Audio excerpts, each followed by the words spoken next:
Have you ever sat in a meeting room or on a giant Zoom call full of stakeholders where absolutely every single feature on the board is suddenly declared a must-have? We've all been there, right? The marketing team wants a flashy new interface, IT is aggressively demanding a complete back-end overhaul, and your end users, well, they just want the app to stop crashing every 5 minutes. It is the ultimate business analysis nightmare. Because let's be real, when everything is a priority, absolutely nothing is a priority.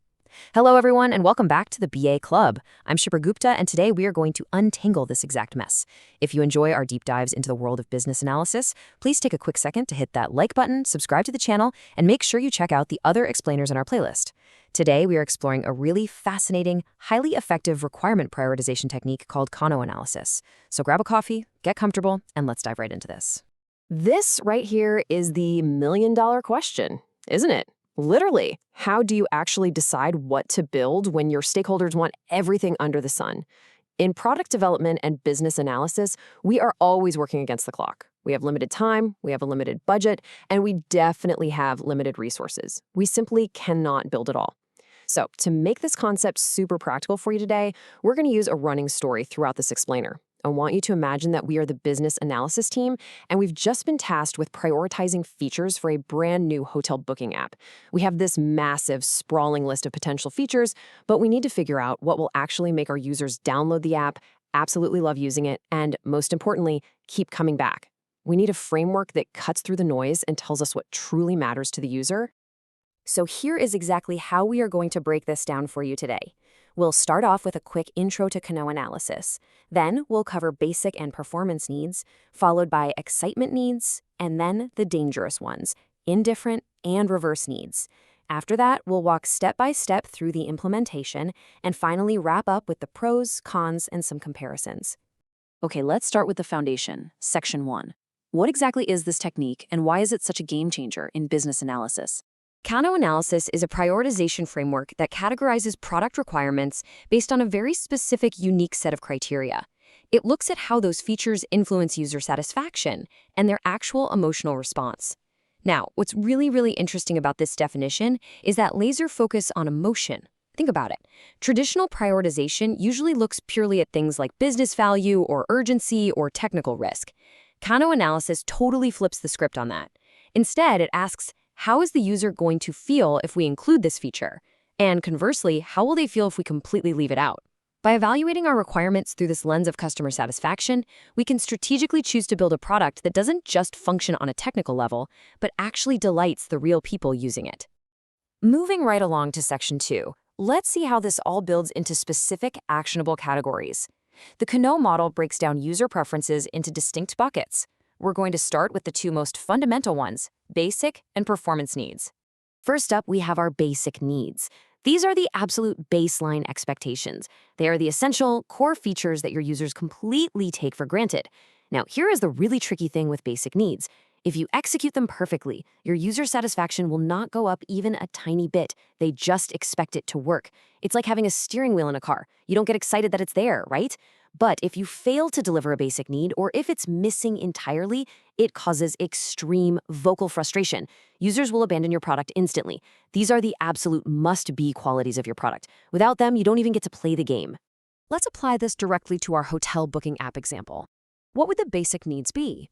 Well, it would be things like secure payment processing, the basic ability to search for a room by date and location, and, of course, receiving a confirmation email after booking. Think about your own experience for a second. Have you ever booked a hotel, successfully received your confirmation email, and thought to yourself, wow, this app is absolutely amazing, they actually sent me a confirmation? No, of course not. You expected. It's the bare minimum. But imagine if you paid hundreds of dollars for a room and then didn't get an email? Or if you couldn't even filter your search by the dates you wanted? You would panic, and you would immediately delete the app. That is the perfect definition of a basic need. The second category we need to look at is performance needs.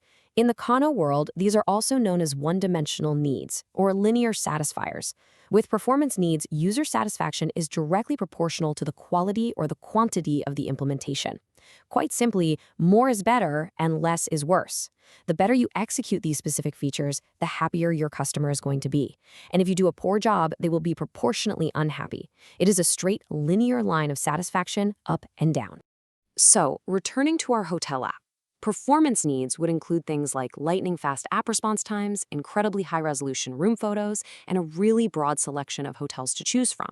If the app loads in 1 second, the user is pretty happy. If it loads in half a second, they're even happier. If you have 500 hotels listed in a specific city, that's good. But if you have 2,000, that's substantially better. These are the features where you can actively outcompete your market rivals by just taking what they do and doing it much, much better. But here's the thing. Just doing things better than the competition isn't always enough to make a product truly memorable or viral. And that brings us to our third section, which is honestly where the real magic happens. Enter excitement needs, very often called delighters. These are the unexpected, highly innovative features that create immense joy and give you true market differentiation. So the absolute crucial point to remember here is this. Users do not expect these features. They aren't asking for them. And because they don't expect them, their absence doesn't cause any dissatisfaction whatsoever. Nobody's mad that it's missing. But when you do include them, boom, customer satisfaction absolutely skyrockets. This is exactly how you turn a regular, everyday user into a raving, loyal fan of your product. So, what would an excitement need look like in our imaginary hotel app? Well, imagine you're browsing rooms and the app suddenly offers an augmented reality, or AR, preview. It actually lets you virtually walk through the hotel room using your phone's camera right from your living room before you even book it. Or imagine landing at the airport and getting a surprise push notification saying the app automatically secured you a free room upgrade just for being a loyal user. Or perhaps a complimentary local transit pass for the subway is automatically downloaded to your digital wallet the second you check in. You didn't download the app expecting any of these things, but experiencing them create a massive, unforgettable positive emotional response. Now, as business analysts, we must talk about the dark side of requirements. Because, let's face it, not every single idea your stakeholders bring to the table is a good one. Let's look at indifferent and reverse needs in Section 4. Indifferent needs are exactly what they sound like. Building these is basically a massive waste of your development budget and your team's time, because the end user simply does not care. Whether the feature is there or whether it's completely missing, their satisfaction level remains completely flat. It's just noise to them. Then we have reverse needs, which are honestly even worse. These are features that actively cause dissatisfaction when they are present. Some stakeholders might think a feature is a brilliant business idea, but the actual real-world users absolutely hate it. And this right here brilliantly illustrates exactly why we need to talk to real users. Going back to our hotel app, an indifferent need might be providing a highly complex data-heavy dashboard showing global hotel pricing trends to a casual weekend holidaymaker. They don't care about global macroeconomic pricing trends. They just want a cheap room for the weekend. Building that dashboard is entirely wasted effort. A reverse need? That would be forcing the user to fill out a mandatory 15-field profile setup, asking for their anniversary, their pet's name, their favorite color, before they are even allowed to search for a hotel. A stakeholder might desperately want that data for their marketing campaigns, but the user views it as a massive, annoying barrier and will almost certainly delete the app right then and there. Kano Analysis helps you spot and eliminate these exact pitfalls early on. So, theory is great, but how do we actually do this in the real world? How do we prepare? How do we execute? And how do we analyze the data? Let's walk through the exact stages of this technique. Here are the 4 critical steps you need to follow to make the absolute best use of this technique. Step 1. Identify potential features. You gather all the raw requirements, the wish lists, and the wild ideas from your stakeholders. Step 2, and this is crucial, design the Kano questionnaire. To prepare for a proper Kano analysis, you have to create a very specific type of survey. For every single feature you are testing, you must ask the user 2 paired questions. First, a functional question. How do you feel if this feature is present? And second, a dysfunctional question. How do you feel if this feature is not present? Step 3 is to gather customer feedback. You take this dual question survey and send it out to your actual target audience. And finally, step 4, analyze and categorize results. After you get all that survey data back, you plot the answers to those paired questions against each other on an evaluation grid. This mathematical mapping will definitively categorize each feature for you as a basic, performance, excitement, indifferent, or reverse need. It takes the guesswork completely out of it. Now, to ensure you are executing this flawlessly, here is a quick, handy guide on what to do and, importantly, what not to do. Absolutely do survey actual target users. You are not the user. Your CEO is not the user. So don't just sit in a conference room with internal stakeholders assuming you know what the market wants. It's a massive trap. Next, make sure you test specific, crystal-clear features rather than asking vague or compound questions. For instance, if you ask, "Do you want a fast and pretty app?" and they say yes, you won't know which part they are actually answering. Keep it to 1 variable per question. Finally, do update these categories regularly. Never ever treat your Kano results as permanent. We'll touch on exactly why that is so important in just a moment. Now that we know exactly how to use it, we need to understand when and where we should pull this technique out of our toolbox, and how it compares to other methods we use as business analysts. You might be sitting there wondering, Will Shipra, how is this different from something like the Moscow method? It's a great question. Moscow, which categorizes things into must-have, should-have, could-have, and won't-have, is highly focused on time boxing, project constraints, and critical business value. It is a very internal, project management-driven view of the world. Kano Analysis, on the other hand, is entirely externally focused. It revolves around that emotional response and user delight we talked about.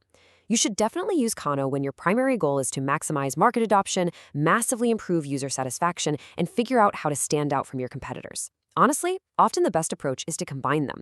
Use Kano first to understand what the user desires, and then use Moscow later to fit those desires into your actual realistic release schedule. Let's balance this out by looking at the pros and cons. The biggest pros are that Kano acts like a roadmap to true user delight, giving you a massive competitive edge. It also acts as a shield against resource waste by clearly identifying those indifferent and reverse needs before your developers write a single line of code. However, it's not perfect. As you can guess, it is incredibly time-consuming. You have to meticulously prepare a proper questionnaire, source real target users, wait for the responses to roll in, and then do the mathematical analysis. Also, it is much harder to apply to back-end technical requirements. A standard user simply won't know how to answer questions about server database encryption or API microservices. So keep in mind, Kano is absolutely best used for user-facing features. Before we wrap up today's explainer, I want to leave you with one of the absolute most critical rules of the Kano model. You must remember this. Customer preferences are always shifting over time. A feature that is an excitement need today will inevitably become a performance need, and eventually it will degrade into a basic need. Think about free Wi-Fi in hotels. 20 years ago, that was a massive delighter. Hotels put huge neon signs out front advertising it. 10 years ago, it became a performance need. You literally compared hotels based on their internet speed. But today, it is a basic need. If a hotel doesn't have free Wi-Fi, you are frustrated and you probably won't stay there. The market constantly evolves, which is exactly why you must continually reevaluate your product using Kano Analysis over its lifecycle. So I want to leave you with this provocative thought as we close out. Look at the product or project you're working on right now. Which of those planned features are actually reverse needs that are going to secretly frustrate your users, or which ones are indifferent needs that are just quietly draining your budget? Kano Analysis can absolutely help you find out. Thank you so much for joining me today. Please make sure to check out our other requirement prioritization techniques right here on the BIA Club channel. We have a whole playlist dedicated to helping you master the art of business analysis. And please, use the comment section below to let us know, did you find this explainer on Kano Analysis useful? What business analysis technique should we cover next?